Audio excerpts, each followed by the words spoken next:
Inicialmente, eu gostaria de solicitar a você que copiasse as informações referentes ao cabeçalho, que estão aqui no quadro, em seu caderno. Então anote, por favor, o nome da escola Terra Mater, a data da aula de hoje, dia 10 de junho, quarta-feira. Escreva também os conteúdos que nós estudaremos nessa aula por meio dos exercícios. São conteúdos que já foram abordados, vocês conheceram o conceito e a função de cada um deles, fazendo análise e exercícios em aulas anteriores. Hoje nós dedicaremos essa aula então à resolução de questões sobre os conteúdos complemento nominal, adjunto adverbial e adjunto adnominal. Você será capaz então de compreender a função do complemento nominal e também de compreender as relações semânticas estabelecidas entre elementos principais e seus adjuntos, fazendo a diferenciação entre adjunto do nome e adjunto do verbo. Como eu mencionei, a aula de hoje então é dedicada à execução, à resolução de questões que foram encaminhadas a você por meio dos slides. Então é muito importante, eu quero deixar destacado desde já que, após a leitura do texto e do enunciado aí da questão, que você possa colocar uma pausa para tentar resolucionar a questão e depois confirmar se você acertou ou errou ou se a sua resposta precisa de um ajuste, de um melhoramento. Combinados assim? Vamos lá então à leitura do primeiro texto. É um fragmento de um texto escrito pelo Jorge Amado, então acompanhe comigo por favor a leitura. A manhã vem chegando devagar, sonolenta. 3/4 de hora de atraso, funcionária relapsa. Demora-se entre as nuvens, preguiçosa abre a custo os olhos sobre o campo. Ai que vontade de dormir sem despertador, dormir até não ter mais sono. Se lhe acontecer arranjar marido rico, amanhã não mais acordará antes das 11, e olhe lá. Cortinas nas janelas para evitar a luz violenta. Café servido na cama. Sonhos de donzela casadoira. Outra realidade da vida, de uma funcionária subalterna, de horários rígidos. Obrigada a acordar cedíssimo para apagar as estrelas que a noite acende com medo do escuro. A noite é uma apavorada, tem horror às trevas. A primeira questão, acompanhe comigo, por favor. As palavras manhã e noite foram grafadas com letra inicial maiúscula. Por que foram registradas dessa forma? Justifique sua resposta com passagens no texto. Então é o momento de colocar a pausa para responder e depois voltar para conferir. Vamos lá então?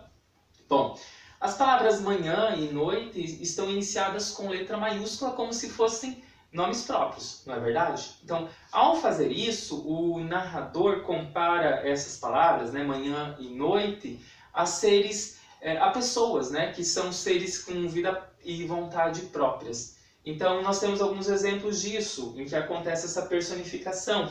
Nós temos ali no texto, acompanhe lá comigo, manhã sonolenta, manhã funcionária relapsa. Outro trecho que se refere a manhã é se lhe acontecer arranjar marido rico. Outro, mais um, sonhos de donzela casadoira. E nós temos um outro trecho ali que se refere à noite, né? Lá no finalzinho do texto, a noite é uma apavorada, ok? Vamos então agora à segunda questão.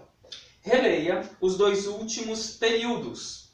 Nas expressões medo do escuro e horror às trevas, a complemento nominal, justifique sua resposta. Bom, os últimos períodos do texto são os seguintes, acompanhe comigo.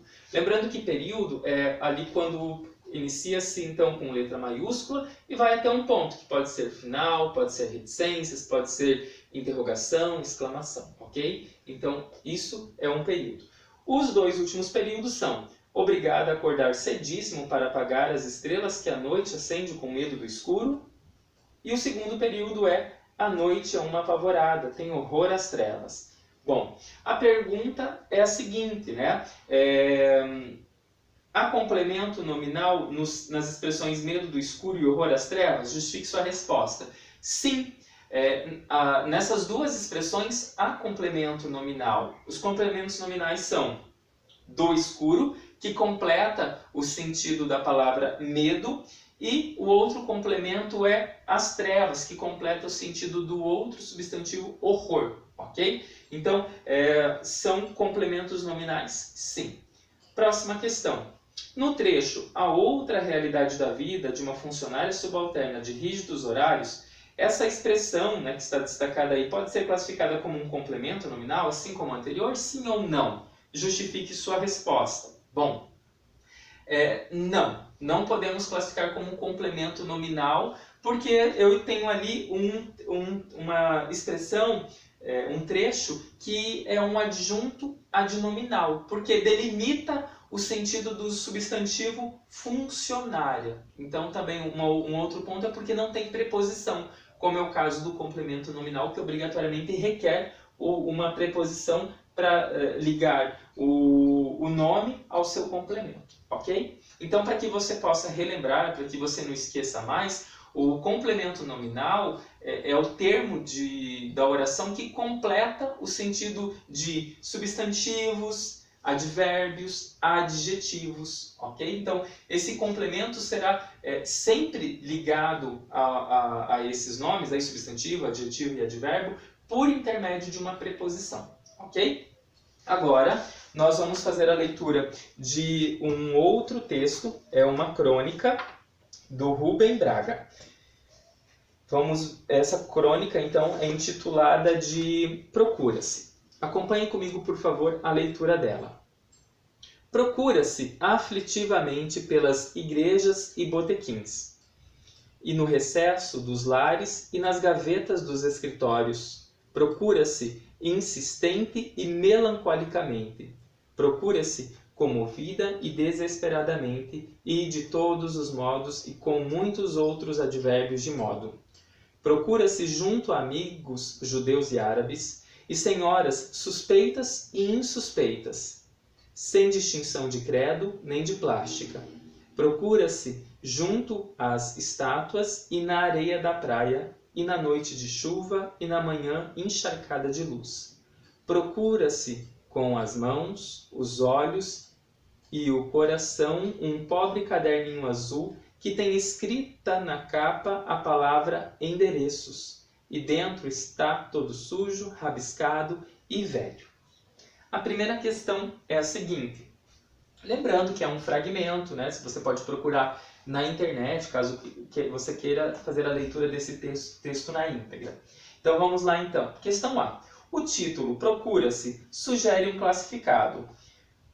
Quais características desse gênero são confirmadas e quais são subvertidas pelo texto, né? Se por um lado o texto se assemelha aos classificados pela impessoalidade dos verbos e pelo anúncio de um objeto que se deseja encontrar, por outro lado, distancia-se então dos classificados porque é marcado pela subjetividade e pela extensão, ao contrário do que tem como característica os classificados, que são objetivos e que são sintéticos, né? São curtos, não são extensos, diferentemente do texto que nós fizemos a leitura. Okay? Então ele se aproxima, mas também se distancia. Próxima questão.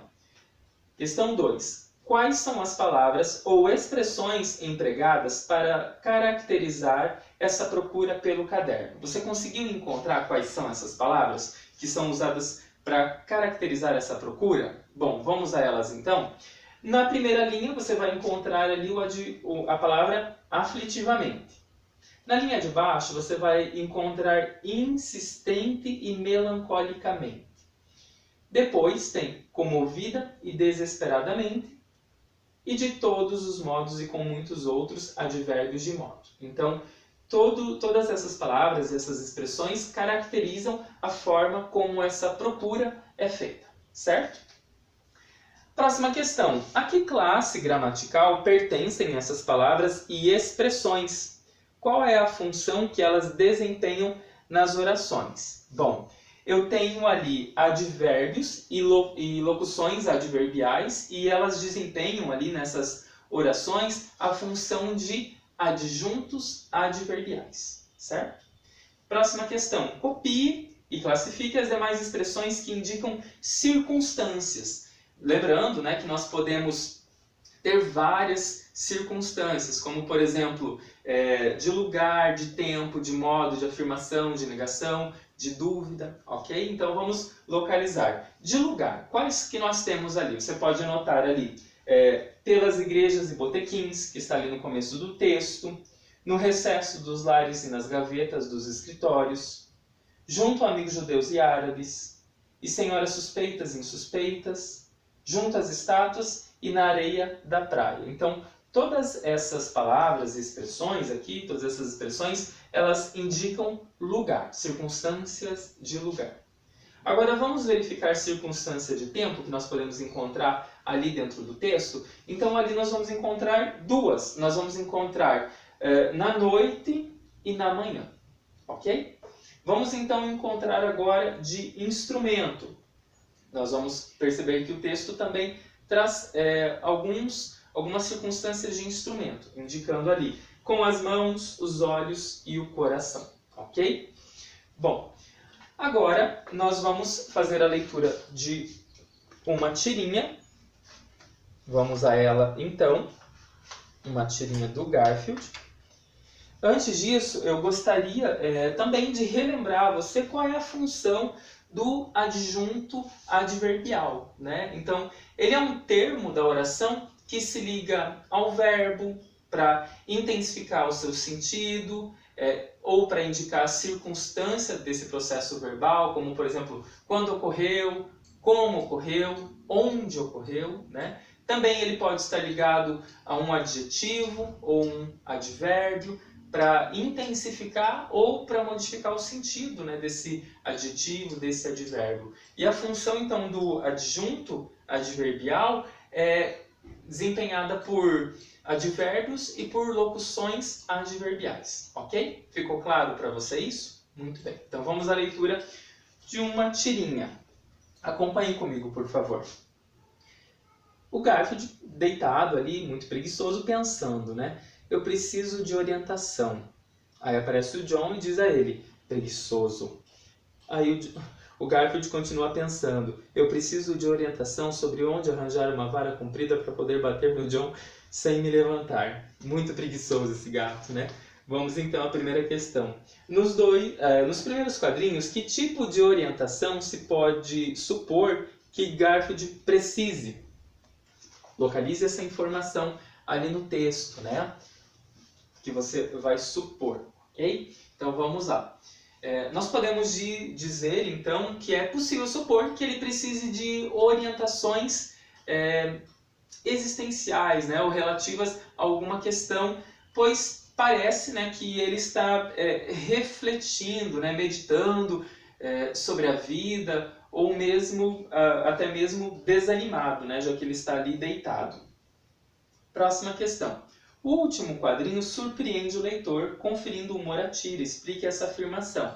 Bom, você sabe que é uma das características do gênero textual tirinha, sempre no último quadrinho quebrar a expectativa que o leitor começa a construir ali no primeiro, né? Então isso às vezes gera humor, né? Então nós podemos então explicar isso dizendo que Garfield quer uma orientação sobre algo inesperado, né? Onde arranjar uma vara.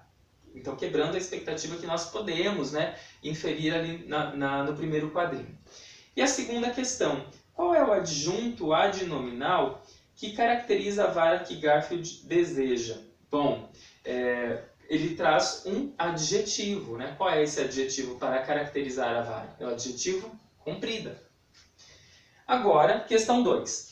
Leia atentamente o trecho do romance do qual foram retiradas algumas palavras. Reescreva esse trecho no caderno, completando com as palavras do quadro a seguir, que julgar mais adequadas ao contexto. Então você fará, nesse momento ali, a leitura do texto e depois nós faremos então a leitura para ver se você conseguiu encaixar essas palavras para dar sentido ao texto. Vamos lá então? Mais de meia hora esperando o maldito Ipiranga, que não costumava demorar. Naquele dia, porém, tudo estava infernal. Trânsito engarrafado, cidade cheia e mais de 700 mil demônios incomodando, além do terrível vento noroeste, que alterava para pior o humor do paulistano. Várias pessoas se tinham proposto a ajudar-me, mas com a chegada de seus ônibus me haviam deixado. Agora só restava uma senhora a 2 passos de mim. Esperei por 1 minuto e resolvi abordá-la com delicadeza, pedindo educadamente: por favor, seria possível a senhora me avisar quando passar o Ipiranga? Claro, filho. Se o meu ônibus não passar antes, ajudo com muito gosto. Obrigado. Lá se foram uns bons 10 minutos e nada. De súbito, a mulher cutucou-me e disse gentilmente: o Ipiranga passou, viu? Bom, então você tinha ali um quadro, né, que servia como informativo para você retirar palavras para colocar no texto. Né? Você conseguiu realizar essa atividade? Espero que sim. Vamos então à próxima. Depois de completar o texto, compare suas... qual é a função dessas palavras para a construção do sentido do texto? Bom, elas caracterizam substantivos, então elas trazem atributos, elas qualificam esses substantivos, ok? Bom, identifique a que classe gramatical pertencem as palavras que você inseriu. Bom, nós temos várias classes gramaticais. Por exemplo, nós temos numerais. Você vai encontrar ali os numerais 10, 2, 1. Nós temos também adjetivos. Quais são os adjetivos que você pode encontrar ali no seu texto? Noroeste, cheia, terrível, maldito, engarrafado. Temos também artigos presentes ali. Temos o artigo o, a, que são artigos definidos. Temos os artigos indefinidos, uns e uma. Temos também a presença de pronomes. Temos o pronome várias, seus e meu. Ok? Última questão. Como podem ser classificadas sintaticamente essas palavras? Todas essas palavras ali que estão relacionadas ao substantivo são classificadas então como adjuntos adnominais. Ok? Então, para que serve o adjunto adnominal? O que é o adjunto adnominal? Né? É uma palavra ou expressão que modifica, ou que delimita, ou até mesmo especifica o significado de um substantivo, qualquer que seja a sua função. Pode ser, então, por exemplo, núcleo do sujeito ou núcleo do objeto direto. Okay? E as palavras que podem, então, exercer essa função de adjunto adnominal, como nós vimos aqui, são algumas classes de palavras, como, por exemplo, artigos, numerais, adjetivos, pronomes, ok? Então, faça um resumo aí no seu caderno. Esse conteúdo que nós estudamos até agora, ele está ali na página do seu MD, página 79. Então, se você ficou com alguma dúvida, você pode fazer a leitura desses tópicos que estão ali, tem exemplos, né? E também pode ver novamente alguma das videoaulas, ok? Desejo a você um ótimo feriado e até a nossa próxima videoaula. Um grande abraço!